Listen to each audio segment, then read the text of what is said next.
legend goes, to become a Skinwalker you must attain priesthood, and then kill a member of your own family. Then, and only then, can you gain the powers to shapeshift. Then, and only then, are you a true Skinwalker. According to the local folklore, a man had done just that. An Indian priest had supposedly not only killed one, but 5 immediate members of his family. They never caught this man. He disappeared into the woods, never to be seen again. Dan and Alex set out for their camping trip. They knew all the old legends, and they laughed at the idea that a Skinwalker would come get them if they trespassed on the old Indian land, the same land that the supposed murders had taken place. And why should they believe the old legends? A man becoming a beast was probably the most ridiculous imaginable. Jason and Alex were brothers. They spent their entire lives living together, until Jason had gotten married. Then Jason moved away and started a family. But not Alex. Alex stayed in their hometown, tending to their parents, making an honest living off the land, and tried to be a good person. And Alex had succeeded at this. He hadn't broken the commandment in years, and was well on his way, well, in his own mind, to heaven. 3 years had passed between their last get-together, and 3 more might have passed if Alex didn't insist on a camping trip. But insist he did, and there they were.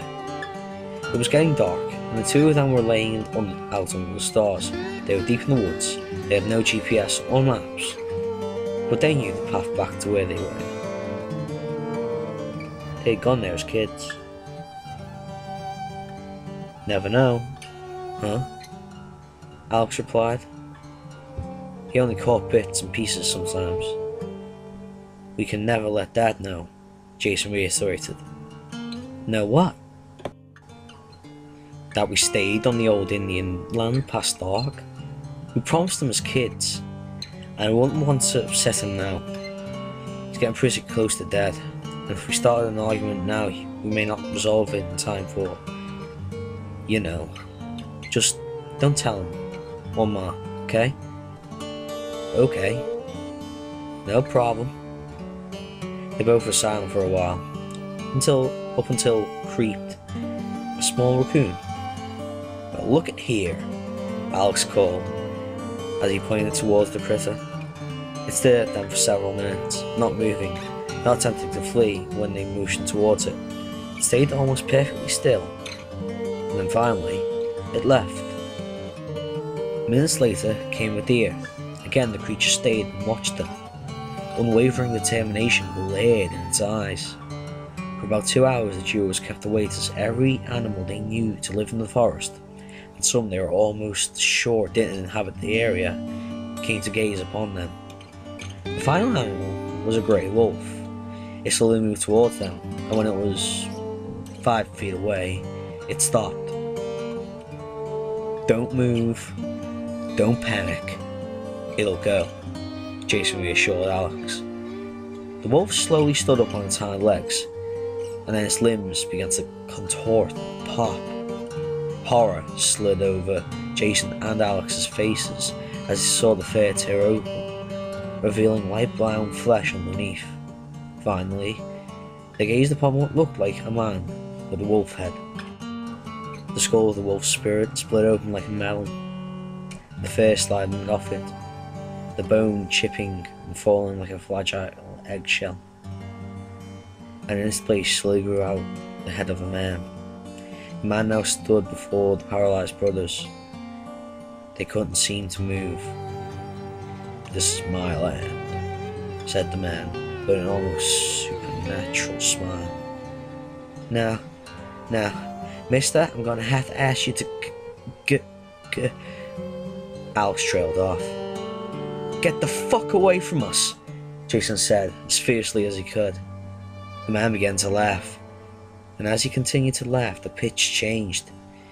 It grew deeper, from that of a man to that of a demon, and soon it sounded as if Satan himself was bellowing out at them. The man's skin grew black as coal, and his eyes yellow like a cat's. His demonic laughter echoed through the forest as he drew closer and closer. The brothers, being unarmed, they had no choice other than to flee. That's what they did. They ran as fast as they could, so instead of out to their cars, they were cornered into running deeper into the forest. For hours they seemed to play cat and mouse. Several times animals they passed burst open into a grotesque manner, revealing the deranged man, but they continued to run.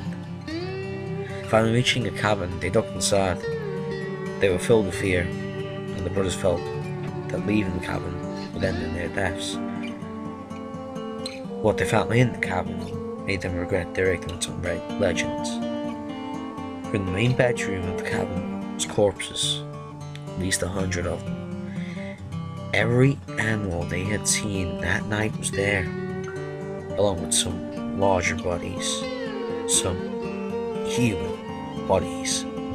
It was then that the man burst into the room, except he was once more a wolf. In his deep voice, he snickered out, "Welcome home." The following week, the authorities found the cabin during their search for Jason and Alex. Both brothers' faces looked like if they were eaten by an animal of some sort. 6 days later, a security camera several states over caught Alex filling up a car with gas.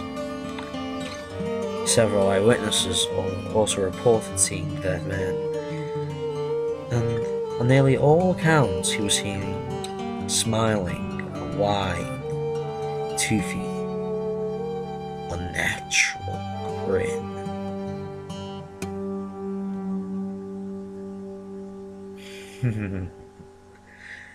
Welcome home.